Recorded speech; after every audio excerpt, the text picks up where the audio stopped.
Democrats are privately fretting about President Biden's disastrous polling in the race for the White House. Very few of them are prepared to say it out loud. Only one elected Democrat has been bold enough to run against the incumbent president. And US Representative Dean Phillips is that man and joins me now. Well, Mr. Phillips, thank you for joining me. I guess the first question for the global audience is, who are you and why do you want to be president? Who am I and why do I want to be president? Well, I'll tell you my quick story. I lost my father in the Vietnam War. He was a soldier who served his country and gave his life to our country. I got very lucky. 3 years later, my mom remarried. I was adopted into a remarkable family. One of many blessings, including business, philanthropy. My grandmother was the advice columnist, Dear Abby. Entered our family business, built Belvedere Vodka, then sold that. Built Talenti Gelato, the ice cream brand. And Piers, I woke up the morning after the 2016 election. I found my youngest daughter in her bedroom in tears. And I recognized life has changed in America and around the world. I promised them, my two daughters, I would do something. I ran for Congress. I flipped a district that had not elected a Democrat since 1958. And I beat an incumbent who had won by 14 points. I beat him by 12. And I got to the U.S. Congress in 2019 and found an unmitigated, dysfunctional disaster that is easily fixed with good leadership, Piers. And you ask why I'm running for president? Well, the overwhelming exhausted majority of Americans, center-right, center-left Americans, common sense people, are tired of this. They want to turn the page from both Trump and Biden. And I tell you, I tried to get the president to pass the torch. I called other candidates who are better known than me. None of them would do it. So I thought it was time for courage. My father gave his life to this country. And I entered the race because if not now, when? And if not me, who? And I got to tell you, Piers, it is a joyful journey. And Americans are not as divided as angertainment would have us believe. And I'm going to make change in a common sense, decent way that engages Democrats and Republicans and moves beyond this dangerous nonsense. Well, look, everything you say makes perfect sense, except this. Joe Biden, if he doesn't stand down, will be the nominee. Now, twice in post-Second World War history, there has been an incumbent Democrat president who has done that. You know, Lyndon Johnson did it, and there was another president who did it. They stood down and didn't go forward. But if Joe Biden doesn't do that voluntarily, you have no way in. Well, Piers, I don't buy into that. I'll tell you, I've spent my life, my professional life, disrupting businesses and categories, trying to disrupt the U.S. Congress that is in desperate need of it. And that's why I'm doing this again. As long as American voters actually get out and vote in the primary, anything is possible. Joe Biden's not a bad man. He's a good man, but he's 81 years old. He's facing the lowest approval numbers in American presidential history. Every poll he's losing, including the battleground states. And even, you know, Charlemagne the God, who was just on with you moments ago, and I was on the Breakfast Club just about a week ago. He's speaking the truth, too, saying the quiet part out loud. He's not electable. So Democrats will have a choice, Piers, sometime soon, to either go and coordinate a candidate who is going to lose or go with hope and optimism and a brighter future with a candidate, me, who's 54 years old, and able, willing, competent, and ready to combine the very best of center-right, center-left thinking in America and stop the nonsense and win. That's the choice of American voters, and we got to practice democracy, not just talk about it.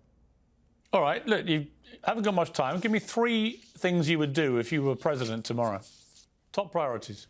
Oh, let me talk about executive leadership. I will have a bipartisan cabinet of the best and brightest Americans, Democrats and Republicans. I will have a youth cabinet. I will employ zero-based budgeting. I will actually manage our federal government in a fiscally responsible manner.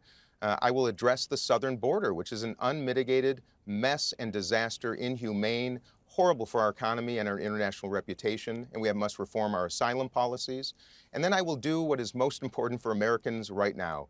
Costs and chaos are out of control. Life is unaffordable. 60% of Americans living paycheck to paycheck, 40% cannot afford a $400 emergency.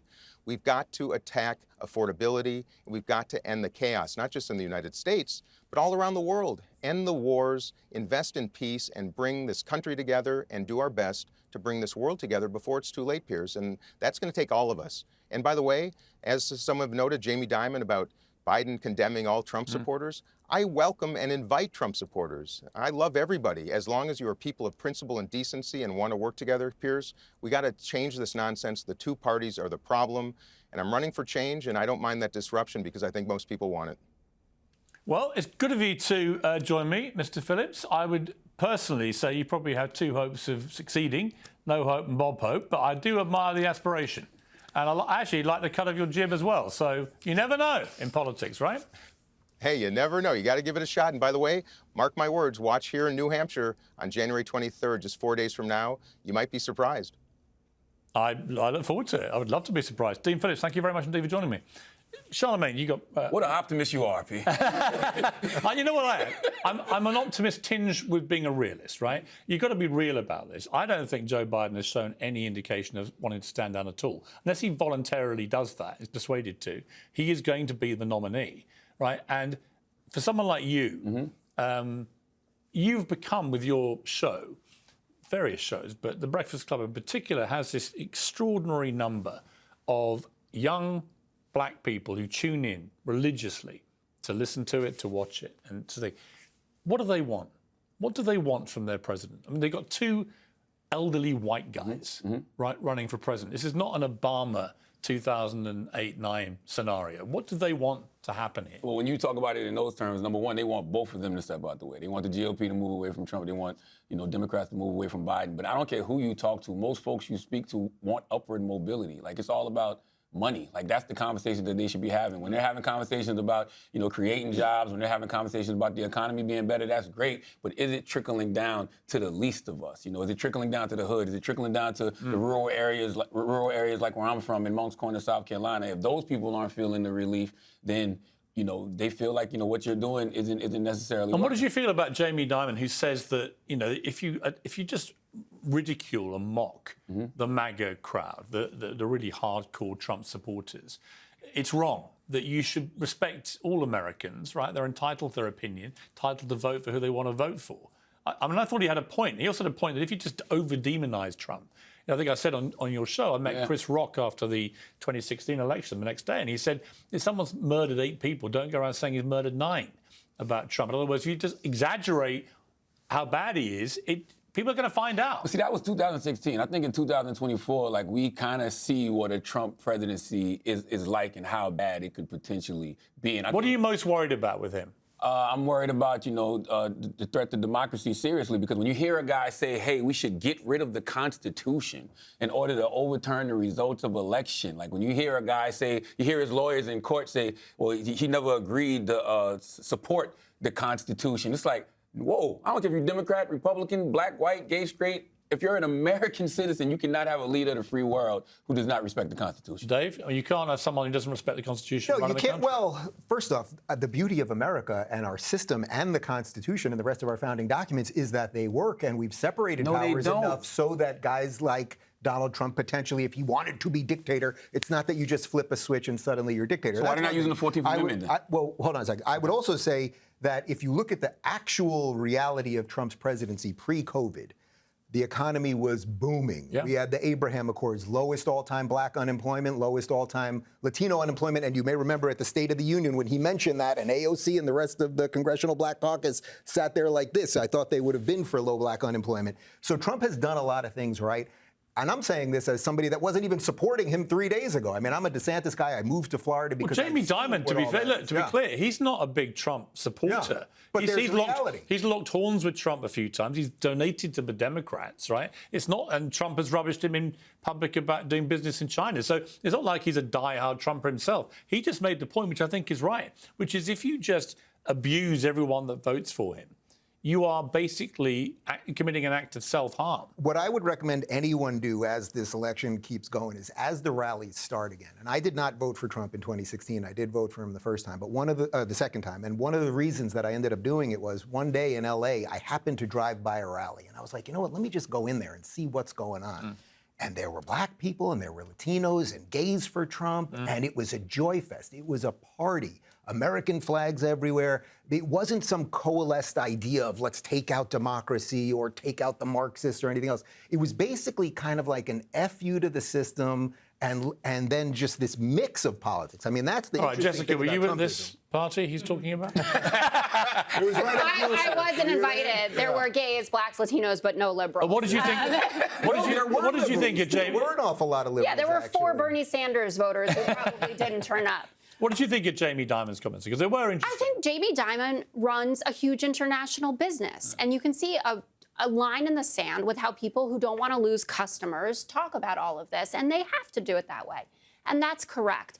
But as someone who spends my time in conservative media with people who vehemently disagree with me, I've had it up to here. If I could clutch my pearls any harder, whatever it is. They try to say that liberals talk the same way about conservatives that conservatives talk about liberals. If Donald Trump wins the presidency again, you will have a president who calls more than half the country, 81 million voted for Joe Biden, 74 million for Trump, calls us thugs, pedophiles, communists, Marxists, anti-Americans, traitors. I'm not being welcomed into any sort of I have a question. I have a there. question for you, which I asked Charlemagne yesterday. How many immigrants did Barack Obama deport in 8 years? He's the deporter in chief, and I've said it. Do you know how many times it is? on the 3 million. 2 million now. He only knows because I told him. He hadn't got on Scooby yesterday. I thought it was only 2. It's over 3 million. It was the greatest number pro rata of any president in history. Yes, and he it was did the not hurt him deporter-in-chief. with Latino voters. I say it all the time on the 5. Biden can get tougher about this. Henry Cuellar, he's got it right how he's talking about it. The border Dems, the Mark Kellys of the world, that's all fine and good. But to your point about what this world looked like or this country before COVID, Trump's setting all these records. Guess what? Biden's done better than his records. So black unemployment is lower than it was under Trump. Latino unemployment lower than under Trump. Let's talk about oil. I can't even tell you how many times I've been told, drill, baby, drill. Well, Joe Biden's doing it. 13.3 million barrels. It's the highest amount of oil produced by any country in history. Good sales pitch, but here's the critical question for all of you, and it's a one-word answer. If it's Biden-Trump in November, Who am I voting for? Who wins? I do believe Biden wins. Trump. Charlemagne, the casting votes. But by the way, that's what's so scary about it. Like, Right, that you have to think. And by the way, you don't have to want this to happen. But you're talking about, I know, but you're talking about a guy who has 91 criminal charges, a guy who says he wants to be a dictator for a day, a guy who says we should rip up the Constitution. Against a guy who doesn't know what day it is. And that's what I'm saying. So if Biden has done all of these great things and he's up against that and we're still not sure I need a name, win, Charlemagne. is he winnable? I really don't know. You got to give me a name. Who's going to win? Biden v. Trump. It's The not rematch. Dean Phillips. It's not going to be Dean Phillips. I really, truly don't know. If I had to say right now, I would say Donald Trump. Wow. There we go, the casting vote. Charlemagne the God, the man with his finger on the pulse of America. Trump. Maybe, but I don't know. I really. It's a long time. That's what's so scary about it. There's a long time to go. Brilliant to have you all. Thank you very Thank much you so indeed. much. Thanks, Piers. I'm